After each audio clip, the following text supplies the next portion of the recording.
Hello, students. I'm recording this because one of you does not seem to understand the material that we're working on.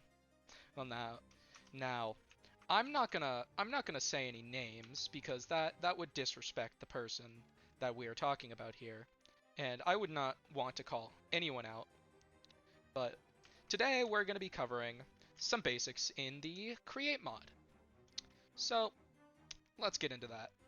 And we are here on what I will call the test platform. We'll go with that. Yeah, we will be using this to show off some of the features of Create and to show off how they work.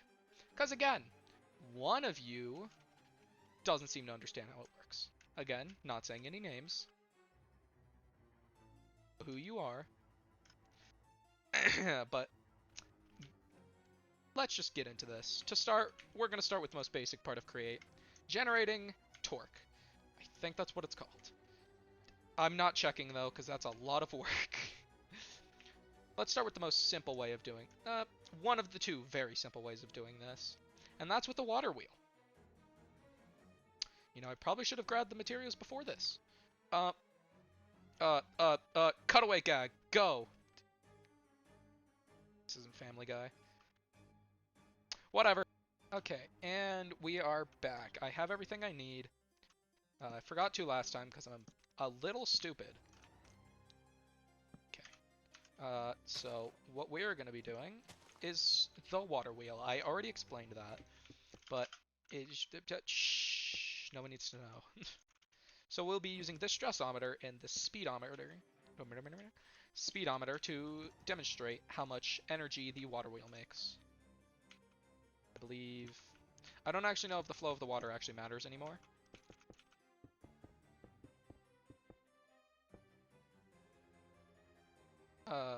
So this is just like a very simple setup for it. It's infinitely expandable because you can kind of just attach them like that. The basic water wheel has to be flowing water specifically. I think that's important now. And I need goggles. I never grabbed goggles. You also need something called engineer's goggles to view the things. It's making 256 stress units with a single water wheel. I believe this is the most efficient way you can make a water wheel. Because it covers most of the sides, and if it flowed through here, it would be less efficient because it's water flowing on water, which the direction, I believe, matters. And it is rotating fairly slowly because it's just a water wheel. But you can infinitely expand this, and ignore that chat message. I don't know what Navik's doing. So this is pretty much the basic water wheel. You can use it to generate stress units, which is the start of basic machinery. You need stress units for pretty much everything in this. It's used to power everything you do, pretty much. And I don't know why I did that. And the water wheel is one of the two very basic ways to do it. And then there's also the large water wheel, which works very similarly, except I have to place it a little higher. I believe. I haven't actually done much with the large water wheel, but I mean, it's just a big water wheel. This is going to take me a little longer to build, so I'm going to cut back when I have the little fish tank thing around it. And we're back. I've built the fish tank. I made it a little too tall, but it's fine. It doesn't matter. And we are here with the massive water wheel. I believe this generates more spin power than the regular water wheel does. If I do that, come over here. It's rotating slowly, but it's generating a lot more SU, or stress units, which again is used for pretty much everything. These two are one of the most basic ways you can make energy, and they're the easiest to infinitely expand because you just attach them to each other, literally. There's not enough space there, but yeah, you can infinitely expand them because you can attach them to each other and just put more water. They're probably the simplest way to... They honestly probably might be the simplest way to generate stress units. But there is another way that is pretty simple. That is the windmills. The windmills are very simple to make, and they're very easy to use. They're probably the second easiest just behind these, because everything else gets pretty complicated after that. Might show off some other generation methods in future videos, but these and windmills are probably the simplest ways. I'll demonstrate how windmills work uh, right now, I guess. And we are back. We have the windmill built. It's a pretty simple windmill, but we'll go over that in a second. I would like to go over some of the recipes. First off, we have the windmill bearing itself. This is probably the most important part of this build, besides the fans themselves maybe. This is needed to make it a windmill, which feels pretty obvious. But this is how you craft it. It's a fairly simple recipe. It's just a spruce slab, a polished andesite, and a shaft, and it will make you a windmill bearing. It's a pretty simple recipe. It's a fairly good source of energy. The only problem is, to make it really efficient, you need to put like a bunch of these on one. That's the only reason I would really recommend water wheels more early game, because you can generate a decent amount with just one water wheel, as you guys saw in the last clip. And then you may be asking how to get these shafts, which I forgot to go over in the last clip. In fact, I forgot to go over any of the crafting recipes in the last clip. Sorry about that stutter. I think someone's watching me. To make a shaft, you need 2 andesite alloy, which is fairly simple to make. It's over here. You just need 2 iron nuggets and 2 andesite, both base game items, so they're pretty easy to make. Andesite's like a big part of this mod, the create mod. It is very important for pretty much everything you do. And then there's the fans themselves, which are also important. They're what make the windmill actually move. For those, you need 2 sticks, an andesite alloy, and a wool, which will get you one of these. Something else that's very important for the windmill itself is this glue. Super glue is made with an iron sheet, which is pressing, which we'll go over later. 2 slime balls and an iron nugget. This is important because it's what keeps the entire thing together. It stops all of the windmill blades from detaching. It might not have to be on there, but even if they don't, the glue is still super important for other things, like building doors. You need it to attach pretty much everything when it comes to pistons, specifically the create mod pistons. I'll turn on the windmill now. You see it spins. It's fairly slow because I don't have that many fan blades on it, but it still generates a decent amount of stress units. Look at this. 1024 with just this is pretty good.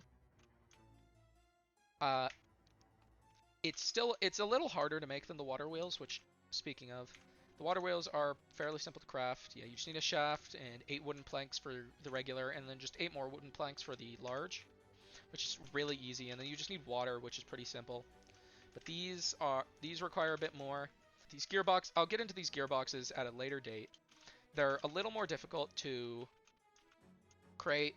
They require some stuff that I'll go over in a future video. They're quite a bit more difficult to make, because it's just another reason I would recommend water wheels for early game, because you don't have to make gearboxes.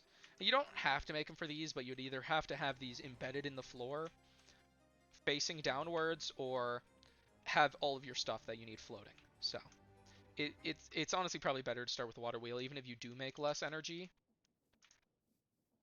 But either way, the windmill is a very important object in the create mod. It creates a decent amount of energy. They're a little harder to expand because there's a limit to how much one windmill can create. I don't know what that limit is, but I know there is a limit.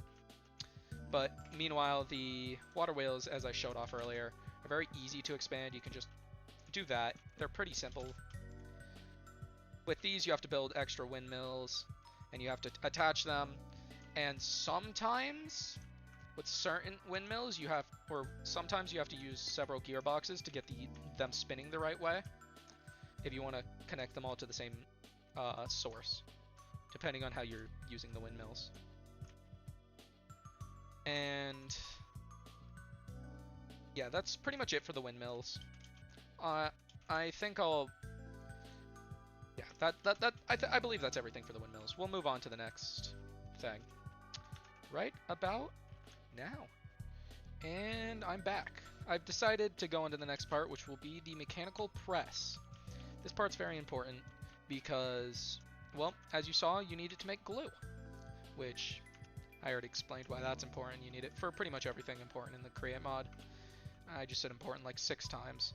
To craft the mechanical press, it's pretty simple. You need a shaft, a andesite casing, and an iron block. That's going to be the hardest part of this, probably, because you need 9 iron to make that, just for one press, but it's not that bad. You might be asking how to make the andesite casing, because the description doesn't help too much. It just kind of tells you that you need andesite alloy and a strip log, but it's pretty simple. You just take the andesite alloy, which I showed off earlier, and you walk up to a strip log, and you right-click it, and it'll make you an andesite casing. Strip logs, if you don't know how to make, you just right-click on a regular log with an axe. Yeah, it's pretty simple. If you didn't know that, it's fairly simple to do. It's vanilla Minecraft. Then we also have a depot, which is also fairly simple to make. You just need another andesite casing and an andesite alloy. So that's just a lot of andesite alloy, and you make a depot, which is sorry about that, which is right here. You need it. You don't actually need it. You can also just kind of throw it on top of whatever you're. No, I didn't know I forgot the depot did that. You can also just throw it on top, but it's nice because it means if you don't have a very fast machine, it won't despawn.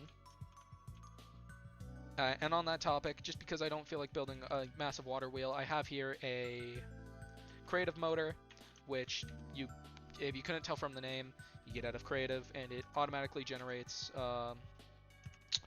stress units, which, as I'm going to show off here, I believe I actually need something underneath it. With this you can speed up and slow it down. I'm gonna have it like here. Yeah, that feels about right. If I throw an iron ingot on there, it'll come down and crush it and make the iron sheet, which is what you need for the super glue.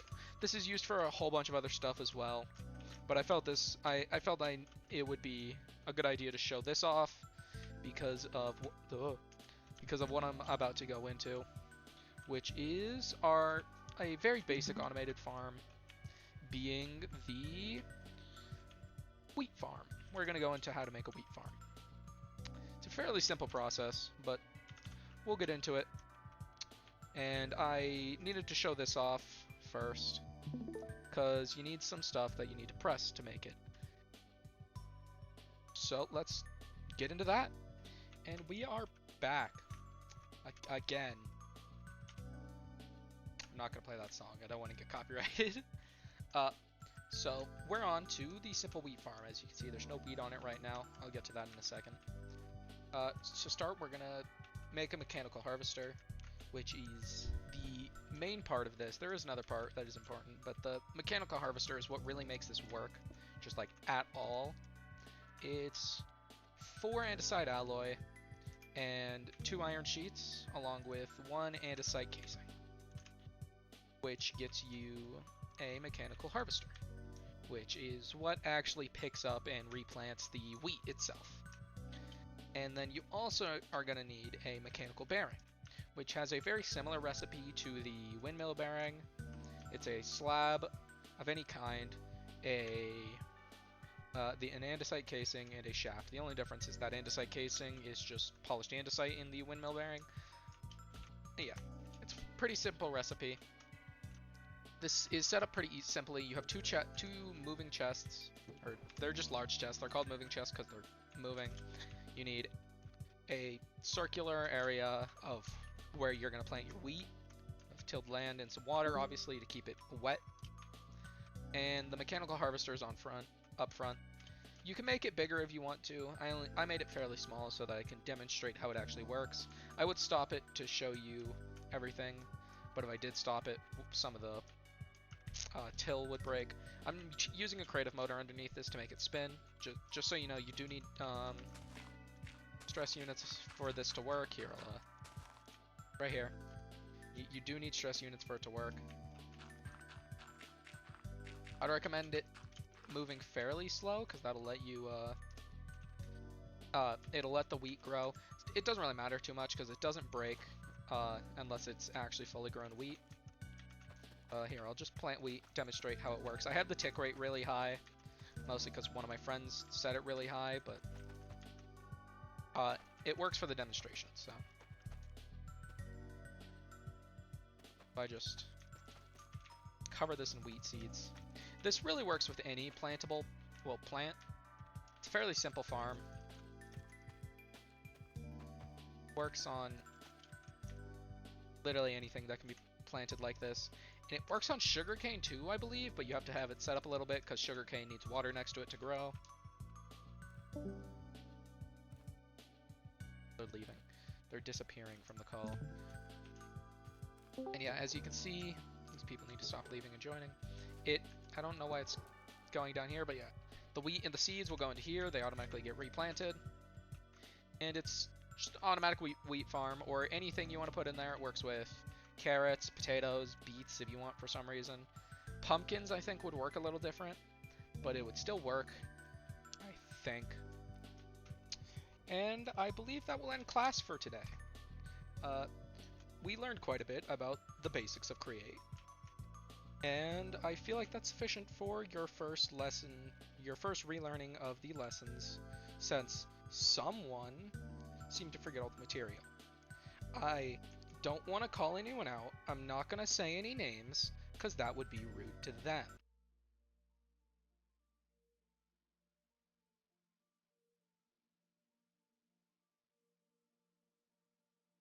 And I feel like we've reached a sufficient place to stop class for today. We will be continuing with more lessons next video. We will be going over a couple more advanced things that your brain might not be able to handle. Specifically, the person who failed the test. Again, I will not be naming anyone because that would be rude. But anyways, let's get off that.